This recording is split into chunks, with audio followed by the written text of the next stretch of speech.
News పశ్చిమాసియాలో యుద్ధ వాతావరణం రోజు రోజుకు పెరుగుతుందని చెప్పాలి. ఈ నేపథ్యంలోనే ఇరాన్ పై యుద్ధం చేసేందుకు ఇజ్రాయెల్ అయితే సరికొత్త స్కెచ్ వేసింది. సో దీంతో కూడా ఇప్పుడు ఇరాన్ లో అయితే పరిస్థితులు మరీ దారుణంగా తయారవుతున్నాయని చెప్పాలి. సో ఇరాన్ లో ఏదైతే గ్యాస్ పైపులు ఉంటాయో వాటన్నిటిలో కూడా ఇప్పుడైతే మంటలు వస్తున్నాయి. సో గ్యాస్ పైప్ లోకి కూడా అటు ఆయిల్ పంపించడంతో సో వాటన్నిటిని కూడా పేల్ చేసే ప్రయత్నం అయితే చేసింది ఇజ్రాయెల్. ఇరాన్ ఆయిల్ అలాగే గ్యాస్ పైప్లనే టార్గెట్ గా కూడా దాడులు చేస్తూ వచ్చింది.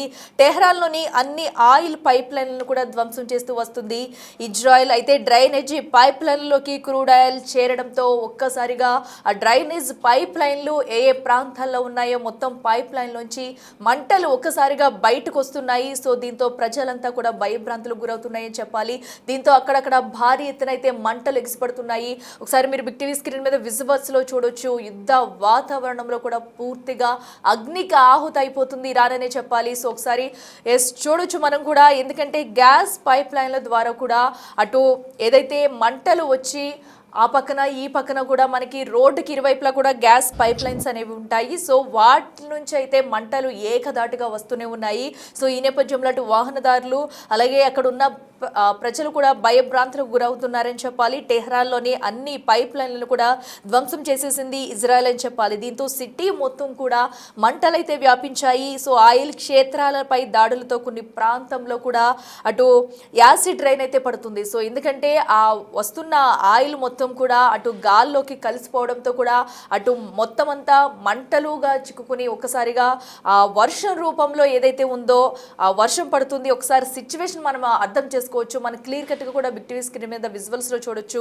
సో రోడ్డుకి ఇరువైపులా కూడా మంటలైతే అలుముకున్న దృశ్యాలు కూడా చూస్తున్నాము. ఇక డ్రైనేజీ పైప్ లైన్ నుంచి ఏకంగా వస్తున్నాయి. ఒకసారి చూస్తున్నాం కదా, ఏదైతే ఆ యాసిడ్ రెయిన్ కి సంబంధించి కూడా ఒక వ్యక్తి అయితే వీడియో తీసి కూడా పెట్టారు. కింద మొత్తం రెయిన్ పడిన తర్వాత ఎలా ఉంది సిచ్యువేషన్ ఏంటనేది కూడా అక్కడ ప్రజలైతే వీడియోలు తీసి సోషల్ మీడియాలో పోస్ట్ చేస్తున్నారు. ఒకసారి సిచ్యువేషన్ చూస్తుంటేనే మనకు అర్థమవుతుంది. సో ప్రస్తుతం ఇరాన్లో సిచ్యువేషన్ ఏంటనేది కూడా. సో ఆయిల్ క్షేత్రాలపై కూడా దాడులు జరగడంతో యాసిడ్ రెయిన్ అయితే పడుతుంది. సో మంటలతో గాల్లోకి చేరిన ఆయిల్ వ్యర్థాలు అయితే గాలిలోని తేమతో రియాక్షన్ జరపడంతో యాసిడ్ వర్షం కురుస్తుంది. సో ఏదైతే ఆ ప్రాంతంలోని సల్ఫర్, నైట్రోజన్ ఆక్సైడ్ అలాగే హైడ్రోకార్బన్స్ వంటి ప్రమాదకర రసాయనాలు మొత్తం కూడా గాల్లో కలిసిపోయాయి. సో వీటి గాల్లో కలిసిపోయిన తర్వాత అవి వాటితో చేరైతే మంటలుగా వ్యాపిస్తున్నాయి. మంటలుగా వ్యాపించి యాసిడ్ రెయిన్ అంటే మంటలు గాల్లోంచి పడితే కనుక మనకు వర్షం ఎలా వస్తుంది, నీటితో పడుతూ ఉంటే అలాంటిది మంటల రూపంలో వర్షం పడితే ఎలా ఉంటుంది, సేమ్ ఆ సిచ్యువేషన్ ఇప్పుడైతే ఇరాన్లో చోటు చేసుకుందని చెప్పాలి. మరొక పక్కన అయితే ఎక్కడికక్కడ డ్రైనేజీ పైప్స్ అయితే రెండు పక్కల కూడా పూర్తిగా మంటలు వస్తున్న దృశ్యాలు అయితే మనం చూస్తున్నాము. ఈ మంటలైతే ఒక్కొక్క ప్రాంతంలో పెద్ద ఎత్తున ఎగబాకి కూడా పేలిపోయిన దృశ్యాలు అయితే గమనిస్తున్నాము. సో ఈ మంటల్లో వాటిని ఆర్పేందుకు కూడా వీలు లేకుండా అయితే సిచ్యువేషన్ అక్కడ ఉందని చెప్పాలి. ఇక ఈ తరుణంలోనే అక్కడ వర్షం కురవడంతో గాలిలోని రసాయనాలు ఆయిల్ నీటితో కలిసి భూమిపై పడుతున్నాయి. అంటే అగ్ని వర్షం పడుతుందా అన్న రేంజ్ లో కూడా ప్రస్తుతం ఇరాన్లో సిచ్యువేషన్ ఉందని చెప్పాలి. సో దీనివల్ల ఒక పక్కన ఈ మంటల నుంచి ఎలా తప్పించుకోవాలంటూ ఇరాన్ ప్రజలు భయభ్రాంతులకు గురవుతుంటే, మరో పక్కన అయితే ఈ రసాయనాలన్నీ కూడా గాలిలో తేలిపోయి మంటల రూపంలో వర్ష రూపంలో పడుతుండడంతో కూడా ఊపిరితిత్తుల సమస్యలు, చర్మ వ్యాధులు వచ్చే అవకాశం ఉందంటూ కూడా నిపుణులు హెచ్చరిస్తున్నారు. సో ఏదంటే వ్యర్థాలు వెలువడతాయో ఆ వ్యర్థాలు మొత్తం కూడా సల్ఫర్ అలాగే నైట్రోజన్ ఆక్సైడ్, హైడ్రోకార్బన్స్ వంటి ప్రమాదకర వ్యర్థాలన్నీ కూడా గాల్లో కలిసిపోతున్నాయి. ఎందుకంటే ఆ గ్యాస్ నుంచి వచ్చే మొత్తం పైప్ లైన్స్లోంచి వచ్చే ఆయిల్ కానివ్వండి గ్యాస్ మొత్తం కూడా లీకేజ్ అయ్యి ఒక్కసారిగా గాల్లో కలిసిపోయి అవన్నీ కూడా ఈ రసాయనాలు అన్నిటితో గాల్లో తేమతో కలవడం వల్ల మంటల రూపంతో అయితే వర్షం రూపాల్లో అక్కడ పడుతుంది. సో దీన్ని బట్టే మనం అర్థం చేసుకోవచ్చు ప్రస్తుతం ఇరాన్లో సిచ్యువేషన్ ఎలా ఉందనేది. మరి దీన్ని ఇరాన్ ఎలా ఎదుర్కోపోతుంది, ఇజ్రాయెల్ ఇంకా ఏ ప్రాంతంలో ఇలాంటి దాడులకు దిగబోతుంది అనేది కూడా చూడాలి. ప్రస్తుతం అయితే సో ఇరాన్లోని అటు టెహ్రాన్లోని అన్ని పైప్ లైన్లోనైతే ధ్వంసం చేసింది. అన్ని పైప్ లైన్లో కూడా ఈ ఆయిల్ చేరుకోవడంతో ఎక్కడికక్కడ ఎటు చూసినా కూడా అగ్ని గుండాలే మనకి కనిపిస్తున్నాయని చెప్పాలి. పలు ప్రాంతాల విజువల్స్ కూడా మనం టీవీ స్క్రీన్ మీద క్లియర్ కట్గా చూస్తున్నాము. ఒక పక్కన అయితే పెద్ద ఎత్తున మంటలు వ్యాప్తి చెందుతున్నాయి. ఒక పక్కన పైప్ లైన్స్లో ఏదైతే మెయిన్ రోడ్డుపై ఉన్న పైప్ లైన్లు, గ్యాస్ పైప్ లైన్లు ఎక్కడెక్కడ ఎక్కడెక్కడ ఉంటాయో వాటిని పూర్తిగా ధ్వంసం చేసింది. సో దీంతో కూడా 2 పైప్ లైన్ల నుంచి కూడా మంటల వ్యాప్తి ఎలా ఉందో కూడా మనం స్క్రీన్ మీద అయితే క్లియర్ కట్గా చూడొచ్చు. సో ఆ మంటల మధ్యలోంచే వాహనదారులు ప్రయాణిస్తున్నారు. ఎవరైనా నడిచి వెళ్ళాలని కూడా వాహనదారులు పాదాచారులు అందరూ అలాగే వెళ్తూ ఉంటారు.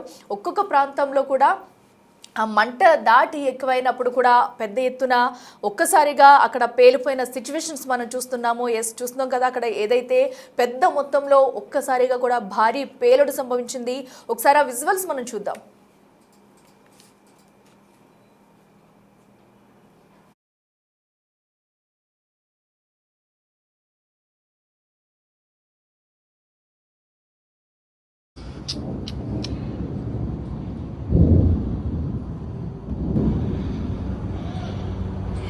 نابود کرد.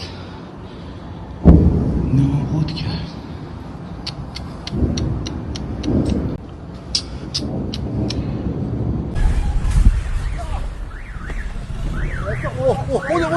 بدو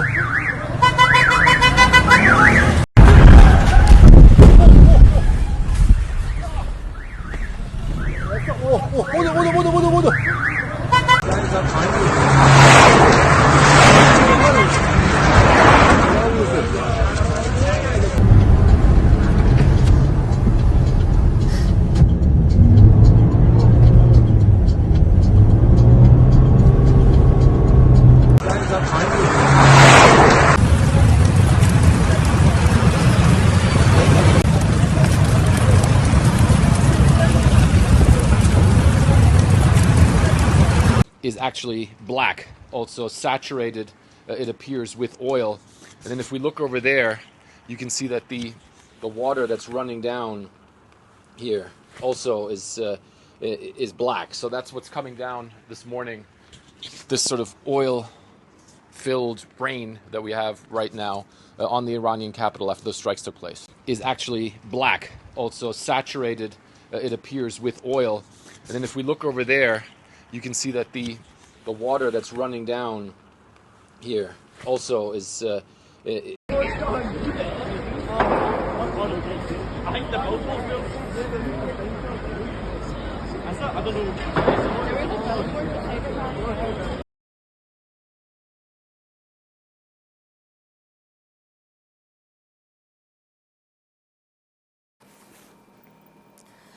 చూస్తున్నాం కదా, ఆ ప్రాంతం మొత్తం కదా ఎక్కడికక్కడ ఆ గ్యాస్ పైప్ లైన్ లోకి క్రూడ్ ఆయిల్ చేరడంతో ఒక్కసారిగా మంటలు అయితే అలముకున్నాయి. ఆ ప్రాంతం మొత్తం కూడా పైప్ లైన్ లోంచి మంటలు ఎగిసిపడుతున్నాయని చెప్పాలి. దీంతో అక్కడక్కడ కూడా పెద్ద మొత్తంలో మంటలు ఎగిసిపడుతున్నాయి. దీంతో ప్రజలంతా భయభ్రాంతులకు గురవుతున్నారు.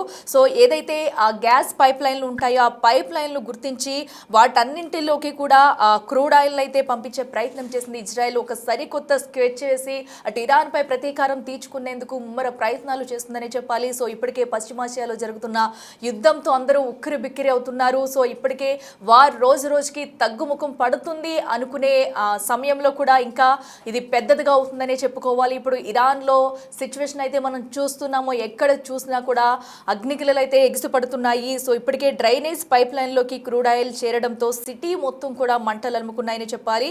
ఆయిల్ క్షేత్రాలపై దాడులు చేయడంతో కూడా కొన్ని ప్రాంతాల్లో ఆమ్ల వర్షం, యాసిడ్ రైన్ అనేది కూడా పడుతుంది. దీంతో ప్రజలు ఇళ్ల నుంచి బయటికి రాలేని సిచ్యువేషన్ నెలకొంది. ఒకవేళ అటు ఒక పక్కన ఈ భారీ ఎత్తున మంటలు ఎగిసిపడుతున్నాయి, మరో పక్కన అయితే గాల్లో పూర్తిగా కూడా ఏదైతే ఈ తేమ శాతం పెరిగిపోవడంతో కూడా చర్మ వ్యాధులు అలాగే ఊపిరితిత్తుల వ్యాధులు వచ్చే అవకాశం ఉన్నట్టయితే నిపుణులు అయితే హెచ్చరిస్తున్నారు. చూడాలి మరి దీన్ని ఇరాన్ ఎలా ఎదుర్కోబోతుంది, దీనికి పరిష్కారం ఏంటనేది కూడా. ఎందుకంటే టెహ్రాన్ ప్రాంతం మొత్తం కూడా ప్రస్తుతం అయితే అగ్నికి ఆహితవుతుందని చెప్పాలి. ఎక్కడ చూసినా కూడా రోడ్లపై మొత్తం భారీగా అగ్నికిలలు అయితే ఎగిసిపడుతున్నాయి. గ్యాస్ పైప్ లైన్ నుంచి మంటలు ఒక్కసారిగా రావడంతో కూడా అటు వాహనదారులకు అలాగే అక్కడ నివసించే వారికి కూడా ఇది పెను ప్రమాదం అనే చెప్పాలి.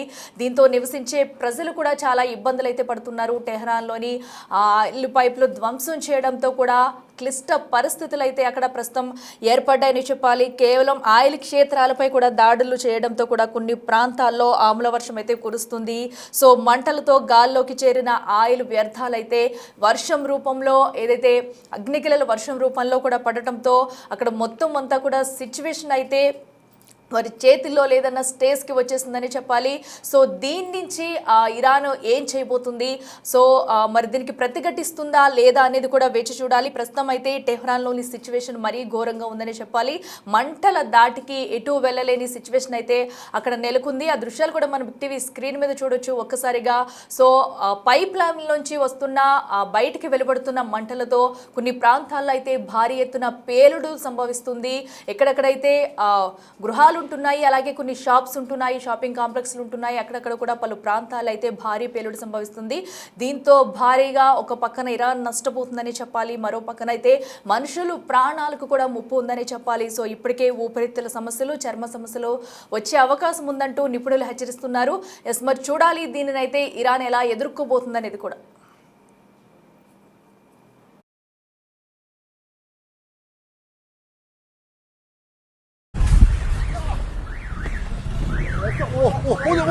모두.